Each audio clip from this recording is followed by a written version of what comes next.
Hello everyone. So let's begin with new topic, that is summits, conferences and organizations. Okay. तो आज ये जो आपका लेक्चर होगा, जो वीडियो होगा, that will be talking about the international summits and important conferences.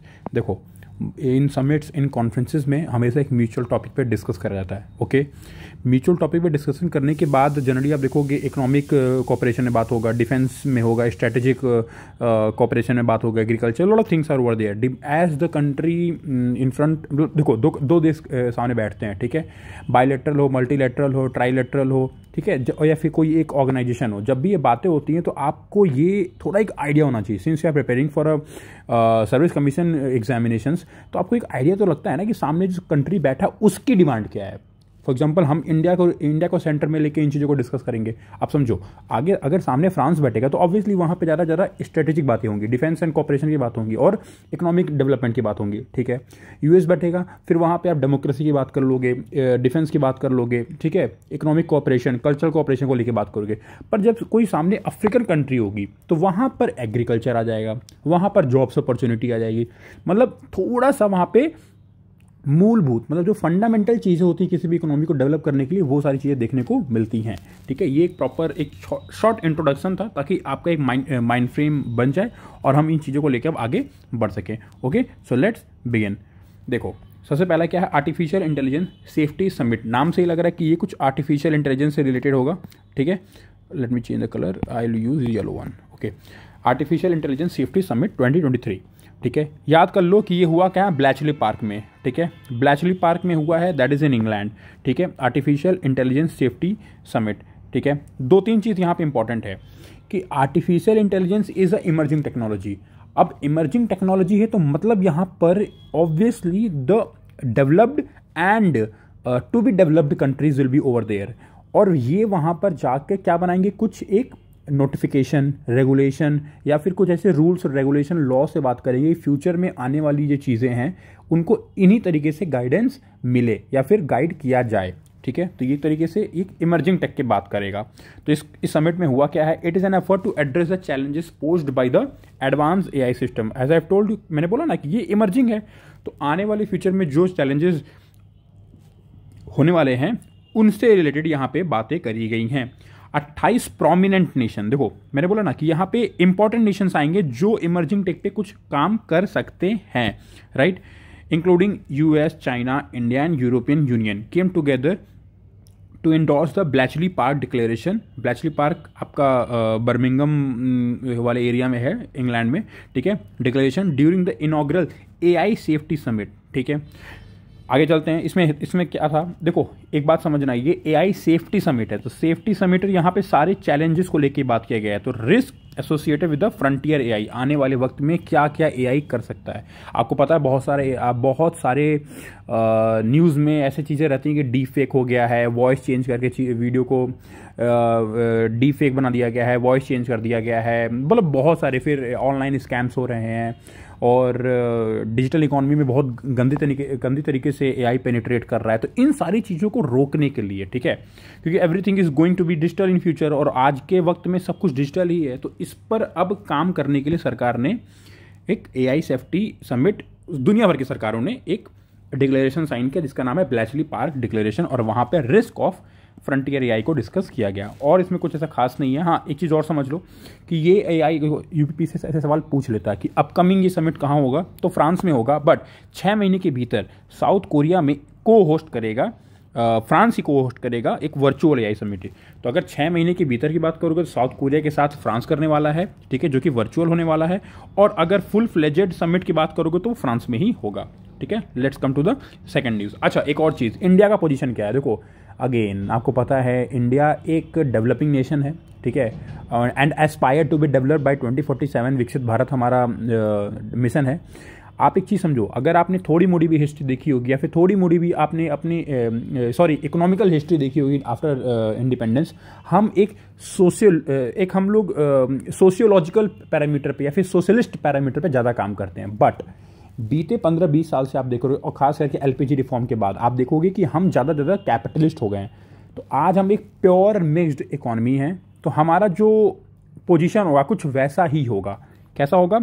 From not considering AI regulation to actively formulating regulation. मतलब देखिए इन चीज़ों को देखो, स्टांस अपना कैसे बदल रहा है भारत। पहले AI को हम लोग कंसीडर ही नहीं करते थे, हाँ AI का रेगुलेशन होना है कि नहीं होना, और आज हम लोग एक्टिवली उसको फॉर्मुलेट करना चाह रहे हैं कि इससे पहले कुछ भी बहुत बुरा ना हो जाए या फिर किसी का माइंडसेट ना बदल दिया जाए। बस देखो इलेक्शंस हिंडर हो सकते हैं, वोट बैंक की पॉलिटिक्स हो सकती है, कम्युनल राइट्स हो सकते हैं, इकोनॉमी एकदम डाउन ट्रोडन हो सकती है, बहुत सारी दिक्कतें आ सकती हैं, ठीक है। Risk based user harm approach, मतलब एक तरीके से हम ये जो रेगुलेशन को फॉर्मुलेट करेंगे वो किन किन चीज़ों पे बेस होगा, रिस्क बेस होगा और यूज़र हार्म अप्रोच पे बेस होगा, ठीक है। India has advocated for a global framework, तो इंडिया मैंने बोला ना कोऑपरेशन में बहुत ज़्यादा विश्वास करता है। चलो ये हो गया। इंडिया इथोपिया जॉइंट ट्रेड, अगर आपको पता होगा Ethiopia is a African country. आपको देखो मैं न्यूज़ बताने से पहले ही आपको एक दिमाग में एक आइडिया लग गया होगा, अच्छा एक अफ्रीकन नेशन है, इंडिया के साथ जॉइंट ट्रेड करना चाह रहा है, तो इसका मतलब इसका जो अस्पायर होगा that will be a better economy, ठीक है, that will be a better education, that will be a better in agriculture, that will be a better in basic requirements like machineries and so. India कैसे help करेगा वो देखते हैं, ठीक है। हाँ, हुआ कहाँ पे, एडिस अबाबा, ये इथोपिया की राजधानी। अच्छा आपको एक बात बता दें, इथोपिया आपका ईस्ट नॉर्थ ईस्ट अफ्रीका से, मान लो अफ्रीका कॉन्टिनेंट आपने देखा होगा, ठीक है, तो ये वाला जो हिस्सा है वो इथोपिया का है और इसको बोलते हैं हॉर्न ऑफ अफ्रीका। तो इथोपिया यहीं पे पड़ता है और इथोपिया का एक छोटा सा हिस्सा अब इंडिपेंडेंट हो गया, उसको एरिथ्रिया भी बोलते हैं। तो जनरली ये न्यूज़ में था तो मैंने सोचा डिस्कस कर लें। की पॉइंट क्या है, की पॉइंट यही है कि इंडिया का जो UPI है, ठीक है, आपको पता है UPI बहुत तेज़ी से इंटरनेशनल और ग्लोबलाइज हो रहा है, ठीक है। अभी कुछ दिन पहले ही अगर आप लोग टेक्निकल गुरुजी को फॉलो करते, गौरव चौधरी को, तो उन्होंने आपने देखा होगा कल के डेट में ही वो एफिल टावर के टॉप से एफिल टावर के टिकट को UPI से उन्होंने परचेज किया। ये बहुत बड़ा पेनिट्रेशन है India into the global economy, बहुत बहुत बहुत बड़ी पेनिट्रेशन है, ठीक है। देखो ये सब चीज़ें मेंस आंसर राइटिंग में एग्जाम्प्लीफाई करने में, अपने आंसर को और ब्यूटीफाई करने में, एज देने में नॉर्मल लोगों से बहुत हेल्प मिलती है, ठीक है।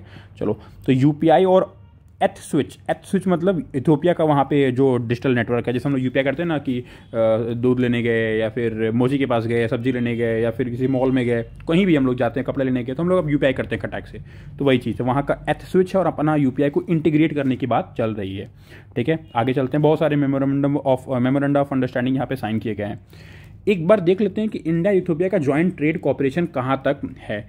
तो देखो जॉइंट ट्रेड कॉपरेशन क्या है, जॉइंट ट्रेड कॉपरेशन में जनरली सीनियर ऑफिशियल्स जाके इस मीटिंग को वो करते हैं, ट्रेल ब्लेज करते हैं बेसिकली। और कहाँ के ऑफिशियल्स होते हैं, ministry of commerce and industry from India, and वहाँ की क्या, ministry of trade and regional integration, ठीक है। मिनिस्टर्स लेवल की नहीं है ये ऑफिशियल लेवल की मीटिंग होती है, ठीक है। That was all in this news, let's go ahead. अच्छा एक और चीज़ बता दें, India holds the position of being the second largest exporter to Ethiopia. देखो ऑब्वियसली फर्स्ट कौन होगा, चाइना, ठीक है, और हमें फर्स्ट बनना है, ठीक है, क्योंकि चाइना ने डेट ट्रैप की पॉलिसी अपना के बहुत सारे अफ्रीकन नेशन के साथ गलत किया है, ठीक है। Will not go into that Jio politics, आगे चलते हैं। 20th ASEAN India summit and the 18th east Asia summit. देखो दो समिट की बात हो रही है, 20वां आसियान इंडिया समिट है, तो आसियान के देशों के साथ इंडिया का समिट, और 18वां East Asia summit. East Asia summit एक आसियान का ही हिस्सा है, तो ये उसी के साइड लाइन पे होता है। जैसे आप लोगों को देखा होगा ना कि जब क्योटो प्रोटोकॉल में ही आपका पेरिस एग्रीमेंट आता है, तो कॉन्फ्रेंस ऑफ पार्टीज के बीच में ही कॉन्फ्रेंस ऑफ मीटिंग भी होती है, ठीक है, और कॉन्फ्रेंस ऑन पेरिस एग्रीमेंट वाली भी मीटिंग होती है। तो एक ही मीटिंग के बीच में अलग एक साइडलाइन की मीटिंग होती है, फिर उसके अलग एक साइडलाइन की मीटिंग होती है। तो वैसा ही कुछ यहाँ पे भी आप लोग समझ लो, ठीक है। PM Narendra Modi participated on in the 20th ASEAN India summit. Obviously ASEAN के देशों का इंडिया का समिट है तो पीएम ही जाएंगे। और 18वें ईस्ट एशिया समिट जो कि जकार्ता में हुआ है, 7 सितंबर को हुआ। आप सोचो 7 सितंबर वाला डेट अगर आपको याद होगा तो आपको पता है 8 से लेकर 10 तक भारत में G20 था, भारत मंडपम में दिल्ली में। तो 7 को वो जकार्ता थे और बाकी 3 दिन इंडिया में थे, बाकी दुनिया भर के सारे लीडर यहाँ पे इंडिया में जुटे हुए थे। तो आप समझ सकते हो कि ये पूरा हफ्ता जियो पॉलिटिक्स और जियो इकोनॉमिक्स एंड IR के लेवल से कितना इंपॉर्टेंट हफ्ता था। तो बहुत सारे न्यूज़ यहाँ से निकल कर आएंगे इस हफ्ते से, ठीक है। 7 सितंबर वाली बात है ये, ठीक है। ईस्ट एशिया समिट है क्या, समझ लो। ईस्ट एशिया समिट में क्या होता है कि आसियान नेशन तो होते ही होते हैं, उसके बाद अगर आपने वर्ल्ड मैप देखा होगा, ठीक है, जैसे मान लो कि ये आपका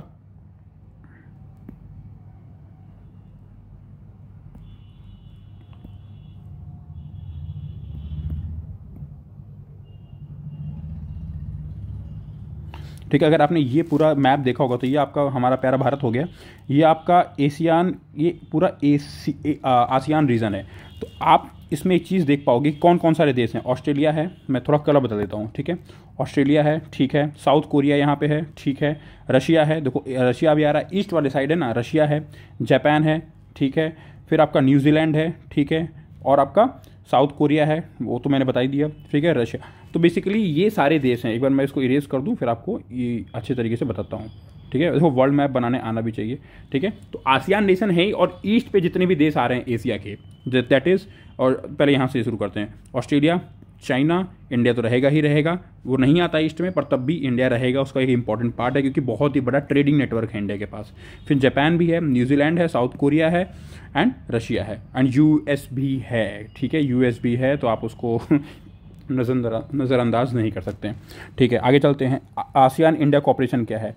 देखो आसियान इंडिया कॉपरेशन में बहुत ज़्यादा नहीं जानना है, बस इतना समझो कि ये एक मल्टी मॉडल कनेक्टिविटी को लेके मोदी जी ने बात करी है, और मल्टी मॉडल कनेक्टिविटी इंडिया में बहुत तरीके से काम कर रही है। चेन्नई में हो गया, आसाम में हो गया, वाराणसी में हो गया, अहमदाबाद में हो गया, सूरत में हो गया, बैंगलोर में हो गया, मैंगलोर में हो गया, ठीक है, नागपुर में हो गया, मुंबई में हो गया, विशाखापट्टनम में हो गया, बहुत सारे जगह multi modal connectivity. Multi modal में होता क्या है, आपका एयर कनेक्टिविटी, आपका लैंड जो कि एक एक्सप्रेस वे हाईवे से जुड़े, फिर रेलवे सबसे इंपॉर्टेंट है, रेलवेज भी इसमें कनेक्टेड हो, और अगर कहीं पे नदी जा रही है तो वाटरवेज भी कनेक्ट हो जाए, और अगर वो कोस्टल है तो बढ़िया ही है। तो एक तरीके से सारा कनेक्टिविटी एक ही जगह, तो फ्रेट कॉरिडोर में बहुत ईजी होता है, बिजनेस बहुत ईजिली आगे बढ़ जाता है, ठीक है। द 12 पॉइंट प्रपोजल इंक्लूड, ये मोदी जी ने प्रमोट किया था, वहाँ पे प्रपोज किया था, ठीक है, आसियान इंडिया समिट में। क्या कि भैया हम मल्टी मॉडल कनेक्टिविटी की बात करेंगे, South East Asia, India, West Asia, मतलब देखो साउथ ईस्ट एशिया से एशिया को जोड़ेंगे, एशिया से इंडिया को जोड़ेंगे, इंडिया से वेस्ट एशिया को जोड़ेंगे, वेस्ट एशिया से यूरोप को जोड़ देंगे। तो ये पूरा है। साउथ ईस्ट से इंडिया तो जुड़ा ही जुड़ा है, और यहाँ से आपको आईमैक का कॉरिडोर मैंने कम से कम 3-4 बार लेक्चर में ले लिया है, आईमैक का कॉरिडोर, ठीक है। इंडिया मिडिल ईस्ट, और इंडिया मिडिल ईस्ट आपका यूरोप इकोनॉमिक कॉरिडोर, ठीक है। तो ये हो गया। Offer to share India digital payment, देखो भैया हमारा डिजिटल पब्लिक इंफ्रास्ट्रक्चर इतना तगड़ा है दुनिया में इस वक्त तो कि चाहे बिल गेट्स हो, चाहे एलन मस्क हो, चाहे जो बाइडन हो, चाहे व्लादिमीर पुतिन हो, चाहे इमैनुअल मैक्रोन हो, दुनिया भर के लोग जान रहे हैं कि इंडिया का डिजिटल इंफ्रास्ट्रक्चर इस वक्त दुनिया का सबसे बेहतरीन इंफ्रास्ट्रक्चर है, that can not be at any cost compromised, ठीक है। अनाउंस किया है उन्होंने Asia Indian fund for digital future focusing on cooperation and digital transformation and finance and connectivity. तो ये तो देखो एक मैं ये बोल सकता हूँ कि ये पॉइंट एक म्यूचुअल पॉइंट है। किसी भी देश में जाएंगे तो इस पॉइंट पे जरूर वो स्ट्रेस करेंगे हमारे मोदी, हमारे पीएम। क्यों करेंगे, देखो इसके पीछे 2 रीज़न है। पहला तो आप समझो, अगर आपके पास बहुत अच्छी सिंगिंग स्किल्स है, बहुत अच्छी राइटिंग स्किल है, तो वो एक ऐसा स्किल है that makes you unique out of a crowd. तो वो जरूर आप किसी ना किसी तरीके से लोगों को प्रेजेंट करना चाहोगे, that people admire you, people adore you. Same हमारे पास ये है तो हम कर रहे हैं। दूसरा रीज़न, देखो कई बार क्या होता है कि हम अगर अच्छे माइंड से सोचे तो हम भी तो चाहते हैं कि हम इन लोगों से कोऑपरेट करके, कोऑर्डिनेट करके अपने आप को ऊपर लेके जाएं। हमारा टारगेट है टू बी डेवलप्ड कंट्री, तो अगर बिना इनके कोऑपरेशन के हम तो आगे बढ़ नहीं सकते हैं। तो ये भी एक रीज़न होता है, ठीक है। तो एक तरीके से international cooperation and to make people feel that we are ahead in particular sector and we can help you as well, ठीक है। Let's go ahead. Invited ASEAN countries to join global centre for traditional medicine. आप बताओ कहाँ पे खुला है ये, जामनगर, ठीक है। मोदी जी के अंबानी जी के लड़के की वहाँ पे शादी भी हो रही है, ठीक है। दुनिया भर के लोग वहाँ पे इकट्ठा हुए हैं। It is suppose to be one of the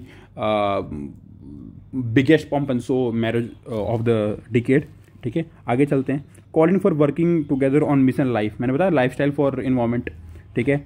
Jan Aushadhi केंद्र भारत में बहुत तेज़ी से, आपको पता है कि आप गूगल करो कि आपके लोकेलिटी के 5 किलोमीटर के अंदर कम से कम 5 से 10 जन औषधि केंद्र मिल जाएंगे। मेरे तो सोसाइटी के नीचे ही जन औषधि केंद्र है, ठीक है। तो ये सब चीज़ें में इन चीज़ों में इंडिया बहुत एक्सेल कर गया है, ठीक है। Affordable and quality medicine India में बहुत ईजिली मिलता है। इन चीज़ों को देखिए यूरोप, अफ्रीका, फिर आपके जो आसियान कंट्रीज़ हैं, सोचते हैं कि how they are making such a good network, such a good chain तो ये चीज़ें इंडिया की तरफ से उन्हें सीखने को मिल सकती हैं।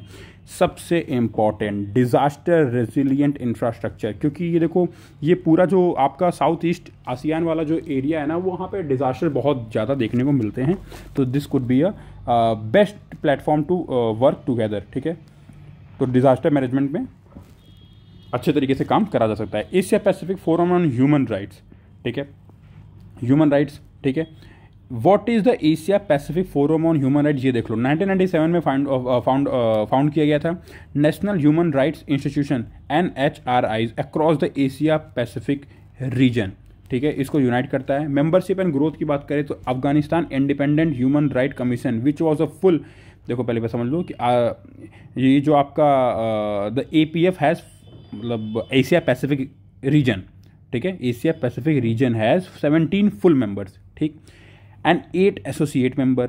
But Afghanistan independent human right commission which was a full member is currently suspended. पहले जब तालिबान के आने के पहले वहाँ पर एक इंडिपेंडेंट ह्यूमन राइट कमीशन था, सरकार से उन्हें कोई लेना देना नहीं था। जैसे हमारे यहाँ जो कमीशन है वो स्टैट्यूटरी बॉडी है, ठीक है, कॉन्स्टिट्यूशनल बॉडी तो नहीं है पर स्टैट्यूटरी बॉडी है, तो सरकार से उसका कोई ना कोई रोल है, इन्वॉल्वमेंट है। बट अफगानिस्तान में ऐसा नहीं था, यही वो कहना चाह रहे हैं, ठीक है।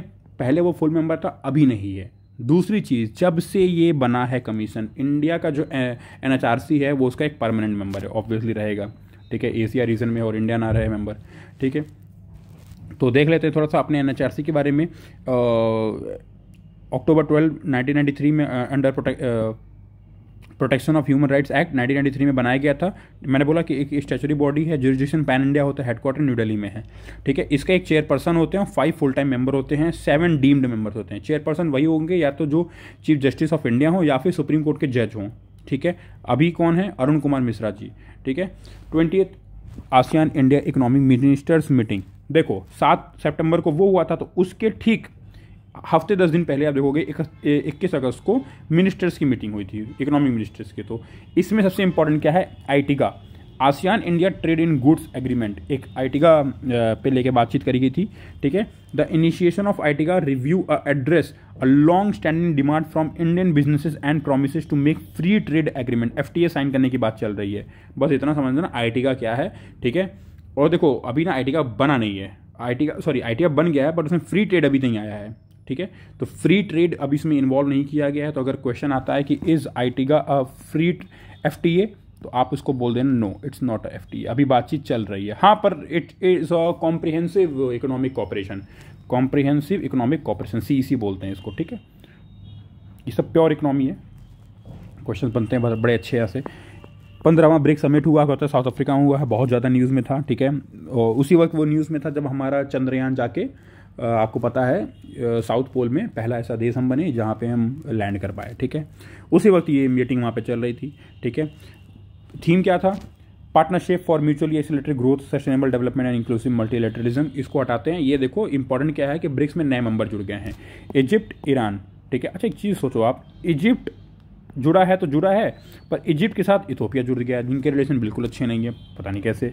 ईरान जुड़ा तो सऊदी जुड़ा, कैसे, ठीक है। UAE भी जुड़ा, ठीक है, UAE तो चलो ठीक है जुड़ गया। अर्जेंटीना ने मैं इसको देखो येलो से हाईलाइट किया हूँ, अगर अर्जेंटीना ने वापस अपना मेंबर विड्रॉ कर लिया है, ठीक है। तो इसको अब ब्रिक्स प्लस बोलने लगे हैं। तो मोदी जी ने यहाँ पे फिर से कुछ प्रपोज किया है। Narendra Modi propose to establish a BRICS space exploration consortium, मतलब हम इस फील्ड ऑफ स्पेस में भी कुछ जाके एक साथ काम करें सारे, चाहे वो ब्राज़ील हो, चाहे वो रशिया हो, चाहे वो इंडिया हो, चाहे चाइना हो, चाहे साउथ अफ्रीका हो, और या फिर जो नए मेंबर आए हैं, इथोपिया हो गया आपका, इजिप्ट हो गया, UAE हो गया, सऊदी अरेबिया हो गया एंड ईरान, ठीक है, क्योंकि अर्जेंटीना तो रहा नहीं थी। ये सब लोग मिल के एक स्पेस का कोई एक्सप्लोरेशन मिशन सेटअप करें, ये PM ने प्रपोज किया है। एक और चीज़, India called for BRICS collaboration under the international big cat alliance. और आपको पता है अभी 3 दिन पहले India international big cat alliance, 3 दिन पहले मतलब आज मैं अभी रिकॉर्ड कर रहा हूँ लेक्चर, तो आज से ठीक 3 दिन पहले ये हो गया है कि इसका हेडक्वार्टर कहाँ होगा? इंडिया में होगा, ठीक है। और आपको एक और बात बता दें, इंडियन सोलर अलायंस के बाद इंडियन सोलर अलायंस इकलौता ऐसा इंटरनेशनल अलायंस है जिसका हेडक्वार्टर इंडिया में है। ये दूसरा ऐसा अलायंस होगा जिसका हेडक्वार्टर इंडिया में होगा। तो बहुत अच्छी बात है, हम ग्लोबल प्लेटफॉर्म पे बहुत सारे हेडक्वार्टर्स को भी अब होल्ड करने वाले हैं, वरना ऐसा कोई हेडक्वार्टर इंडिया में था नहीं। रीजनल हेडक्वार्टर्स हो सकते हैं पर इंटरनेशनल हेडक्वार्टर नहीं था कहीं भी, ठीक है। तो इंटरनेशनल बिग कैट अलायंस में क्या है आपको पता है, 7 प्रकार के जितने भी बिग कैट्स हैं, that is lion, leopard, tiger, cheetah, snow leopard, jaguar and puma. हो गए 7, 3 3 6, ज़्यादा हो गए क्या? 1 2 3 4 5 6 7 हो तो गए, ठीक है। तो ये सातों को यहाँ पे प्रोटेक्ट किया जाएगा, ठीक है। फिर से बोल दे रहा हूँ, lion, leopard, tiger, cheetah, snow leopard, Jaguar और प्यूमा, ठीक है। इन सबको प्रोटेक्ट किया जाएगा और ये दुनिया के लगभग 94 कंट्रीज़ में पाए जाते हैं। तो ये सारे के सारे मेंबर तो बनेंगे, वो कंट्रीज़ भी होंगे जहाँ पे रेस्क्यू ऑपरेशन वगैरह, रिहेबिलिटेशन सेंटर वगैरह भी है। आगे चलते हैं। अच्छा, यहाँ पे दिया हुआ है ब्रिक्स ऑर्गेनाइजेशन फोरम क्या है? BRICS organisation forum was organised in South Africa, ठीक है, जो भी हेल्ड एट इकोसिया, अल्बर्ट। इतना हमारे लिए इंपॉर्टेंट नहीं। आगे चलते हैं। 13th east Asia summit. अच्छा देखो, अगेन जो मैं भी बताऊँ आप लोग को कि आसियान इंडिया समिट अलग है, ईस्ट एशिया समिट अलग है। तो अभी ये ईस्ट एशिया समिट हुआ, इसमें फॉरेन मिनिस्टर जाके मिले हैं, ये भी आपको इंडोनेशिया में हुआ है। और इसी के बाद वो जो मीटिंग है कंक्लूड हुई थी, जो सितंबर में हुई थी, जहाँ पे 18th मीटिंग हुई थी, ठीक है। मैं आपको दिखा देता हूँ, 1 मिनट, ये वाला, ठीक है। तो ये चीज़ आपके दिमाग में रहनी चाहिए, कंक्लूड हुई थी। इसमें देख लेते क्या होता है। इसमें सिर्फ और सिर्फ फॉरेन मिनिस्टर मिलते हैं, ASEAN India foreign ministers meet, ठीक है। देखो ऐसे समझो कि मान लो 18 साल पहले शुरू किया गया था ईस्ट एशिया समिट शुरू किया गया था। 5 साल बाद ये सोचा गया कि अगर हर देश के पीएम मिल रहे हैं या फिर राष्ट्रपति मिल रहे हैं, तो क्यों ना ऐसा कर दें कि अब फॉरेन मिनिस्टर भी पहले मिल लें और चीज़ों को डेलीगेट कर लें, डिस्कस कर लें, उसके बाद ये लोग आके इसको साइन करके आगे कर दें। ये चीज़ें 5 साल बाद हुई थी, इसीलिए ये 18वां समिट है और ये 13वां समिट है। प्लीज़ कन्फ्यूज़ मत होइएगा, ठीक है। अगर आपको समझ में नहीं आया तो थोड़ा सा बैक कर लो 10-5 सेकंड, फिर से इस चीज़ को सुन लो। Also held ASEAN India foreign ministers meet, वही जो मैंने आपको बताया, ठीक है। 18 मेंबर हैं, 10 आसियान के और 8 डायलॉग पार्टनर, और वही सारे डायलॉग पार्टनर हैं। Again Australia, China, India, Japan, New Zealand, Republic of Korea, Russia, United States, ठीक है, सारे ईस्ट वाले, ठीक है। India has been founding member of East Asia summit since 2005 and actively participated in all. अब देखो 18 में हुआ था, तो 18 से आप 2000 आप लगा लो 23, तो ये आपका हो गया पूरा 18वां। और 2010 से आपके 2010 में से आपका आप लगा लो कि फॉरेन मिनिस्टर्स की मीटिंग शुरू हो गई थी। तो ये 13वां था, ये 13th मीटिंग थी और ये 18th मीटिंग थी। आई होप अभी चीज़ें क्लियर हो गई होंगी, ठीक है। एससीओ समिट, अगेन आपको पता है एससीओ हमारा बहुत ही इस वक्त न्यूज़ में है, ठीक है। वर्चुअल समिट हुई थी, 4 जुलाई को हुआ था, टूवर्ड्स अ सिक्योर एससीओ। अब देखो ये कैपिटल में मतलब फुल फॉर्म होगा, पक्का इसका फुल फॉर्म होगा, अभी देखते हैं उसका फुल फॉर्म क्या है, ठीक है। और ठीक है, chaired by prime minister Narendra Modi. अब देखो नरेंद्र मोदी द्वारा चेयर किया गया था, थीम इसका ये रखा गया था, तो कुछ ना कुछ इसका फुल फॉर्म होने वाला है, देखते हैं। न्यू दिल्ली डिक्लेरेशन साइन हुआ था, जॉइंट स्टेटमेंट आया था, न्यू पिलर्स ऑफ कोऑपरेशन। मैंने बोला ना कि ऐसे देश जब मिलेंगे तो क्या बात करेंगे, स्टार्टअप पे बात करेंगे, ट्रेडिशनल मेडिसिन में बात करेंगे, youth empowerment, digital inclusion, share Buddhist heritage. हाँ, ब्रिक्स में तो बुद्धिस्ट हेरिटेज हम लोग शेयर करते ही करते हैं, ठीक है। आगे चलते हैं। India assumed chairmanship of SCO in September 2022 for 1 year. India became part of grouping 2017। ये इंपॉर्टेंट है, अस्ताना समिट में हुआ था, ठीक है, ठीक है। आगे चलते हैं। ये सिक्योर का फुल फॉर्म देख लो, secure, S for security, E for economic development, C for connectivity, U for unity, R for respect for sovereignty and territorial integrity, E for environment. मतलब एक तरीके से सब आ गया, ठीक है। इंपॉर्टेंट क्या है, अगला जो होगा उसको हेड करेगा रिपब्लिक ऑफ कजाकिस्तान 2024 में, ठीक है। बिम्स्टेक में आते हैं। बिम्स्टेक बहुत ही अच्छा ऑर्गेनाइजेशन है, पर पता नहीं क्यों ये इसकी रेगुलर मीटिंग वगैरह नहीं होती है। इसको फिर से रिवाइव करा गया है, बहुत अच्छा ऑर्गेनाइजेशन, मुझे पर्सनली ऐसा लगता है। अगर जब कभी आप इंटरनेशनल रिलेशन पढ़ोगे तो बिम्स्टेक मेरे को ठीक लगता है। Bay of Bengal initiative for multi sectoral technical and economic cooperation, मतलब बहुत ही फिक्स है इसका पैराडाइम, टेक्निकल और इकोनॉमिकल कोऑपरेशन में हम बातचीत करेंगे, ठीक है। आगे चलते हैं। बैंकॉक थाईलैंड में हुआ है और इसकी शुरुआत भी यहीं हुई थी। इसका जो हेडक्वार्टर है वो कहाँ पे आपका ढाका में है, ठीक है, लिखा नहीं हुआ, ठीक है। इसका हेडक्वार्टर ढाका में है। तो बस इतना समझ लो, first ever foreign minister meeting हुई है बिम्स्टेक की, फर्स्ट एवर पहली एफएम मिनिस्टर्स की मीटिंग हुई है और ये थाईलैंड में हुई थी। चलो आगे चलते हैं। What is BIMSTEC? The sub regional organisation came into being on 6 June. मैंने बोला ना बैंकॉक में आया था। बिम्स्टेक सेक्रेटरीट क्या है, ढाका में लिखा था, ठीक है। ग्लोबल डीपीआई समिट, ये बहुत इंपॉर्टेंट। डीपीआई मतलब डिजिटल पब्लिक इंफ्रास्ट्रक्चर। इसमें फिर इंडिया का रोल बहुत ज़्यादा यहाँ पे आगे होगा, क्योंकि मैंने बोला ना कि इंडिया का डिजिटल पब्लिक इंफ्रास्ट्रक्चर सबसे तगड़ा है। इसमें मैं जस्ट बिकॉज बीइंग इंडियन मैं ये बात को नहीं बता रहा हूँ, मैंने देखो IR बहुत अच्छे से पढ़ा है, मेरा इंटरेस्ट भी है, आप लोग पढ़ोगे चीज़ को, आप फील करोगे कि हमारा डिजिटल पब्लिक इंफ्रास्ट्रक्चर सबसे अच्छा है, ठीक है। इससे हम लोग फाइनेंशियल इंक्लूजन में भी बहुत आगे निकले हैं और हर प्लेटफॉर्म से इसको प्रेज भी किया गया है। तो G20 की मीटिंग तो चल ही रही है। डिजिटल इकोनॉमिक जो वर्किंग ग्रुप है, आपको पता है डिजिटल इकोनॉमिक वर्किंग ग्रुप जो DEWG होती है, उनकी भी साइडलाइन में मीटिंग हो रही होती है। तो पुणे में इसको किया गया है। देखो बहुत इसमें थोड़ा सा कन्फ्यूजन है। डिजिटल इकोनॉमी वाली ग्रुप लखनऊ में भी हुई थी, ठीक है। इसी मैंने आपको आई दृष्टि वाले सीरीज में पढ़ाया है, तो थोड़ा सा कन्फ्यूजन है। आई होप ये नहीं पूछना चाहिए, ठीक है। देखते हैं DPI क्या है। Digital public infrastructure encompasses essential blocks और platform such as digital identification. जैसे हमारा डिजिटल आइडेंटिफिकेशन क्या आधार, आप बिना बैंक जाए अपना अकाउंट खोल सकते हो KYC के थ्रू, ठीक है। Electronic KYC new your customer. Payment infrastructure, आप घर बैठे आप पेमेंट कर देते हो खटाक से। डाटा एक्सचेंज सॉल्यूशन, मतलब देखो पैन कार्ड और आपका आधार कार्ड आपस में अटैच है, तो आपका बैंक अकाउंट खुल गया, पासपोर्ट अप्लाई कर दिए, ठीक है। कोई भी चीज़ होता है घर बैठे आप कर पाते हो। तो ये होता है डिजिटल पब्लिक इंफ्रास्ट्रक्चर, ठीक है। आगे चलते हैं। इंडिया स्टैक इनिशिएटिव, सबसे बढ़िया ये इंडिया स्टैक इनिशिएटिव। जो इंडिया स्टैक इनिशिएटिव है, became the first country to develop all 3 foundational DPIs, जिसकी डिजिटल आइडेंटिटी मैंने बोला ना, Aadhaar, real time fast payment UPI, account aggregator and built on data empowerment protection. Account aggregator मतलब कोई भी आप देखा करो एक ऐसा सिस्टम जहाँ पे आपका सारा का सारा चीज़ें इंटरकनेक्ट हो। जैसे आप एग्जांपल ले लो, आप ये अरे किसमें ये हमारा बैंक के पासबुक्स और लाइसेंस वगैरह होते हैं डिजिटल, तो कभी दिमाग से उतर रहा है। अच्छा, डिजी यात्रा समझते हो, जो एयरपोर्ट पर जाते हैं तो डिजी यात्रा दिखाते हैं, ठीक है। बीते कुछ 3-4 बार से मैं खुद इसको यूज़ कर रहा हूँ, ठीक है। हर एयरपोर्ट पे तो नहीं हुआ है, बट दिल्ली एयरपोर्ट पे है, लखनऊ एयरपोर्ट पे शायद आई थिंक आ गया है, गोरखपुर एयरपोर्ट पे नहीं है, ठीक है। चलो आगे देखते हैं। During the summit India signed the memorandum of understanding with 4 countries. ये बहुत इंपॉर्टेंट है। अर्मेनिया, ठीक है, आपको पता है अर्मेनिया अजरबैजान की बहुत तगड़ी लड़ाई चल रही है। हम अर्मेनिया को सपोर्ट करते हैं, अजरबैजान को टर्की और पाकिस्तान सपोर्ट करता है, ठीक है। अर्मेनिया के नॉर्थ में आपका जॉर्जिया है, ठीक है। आपके वेस्ट में आपका टर्की है, ईस्ट में आपका जिससे लड़ाई हो रहा है वो है अजरबैजान, और साउथ में आपका ईरान है। ये हो गया, मैंने बता दिया इसकी ज्योग्राफी, क्योंकि आ जाता है, ठीक है। और कुछ बताने को कुछ है नहीं। सियरा लियोन, ये आपका बहुत ही प्यारा देश है। कहाँ पे है? अफ्रीका में है। अफ्रीका में भी आप कह लो वेस्ट अफ्रीका में है, ठीक है, वेस्ट अफ्रीका में। अच्छा, आपको पता है ये जो स्लेवरी शुरू हुई थी ब्लैक पीपल की, वो यहीं से शुरू हुआ, उसकी शुरुआत यहीं से मानी जाती है, सियरा लियोन कंट्री से। प्लीज़ एक बार मैप में जाके देख लेना। मैप देखने का सबसे बेस्ट तरीका एटलस नहीं होता है मेरे हिसाब से।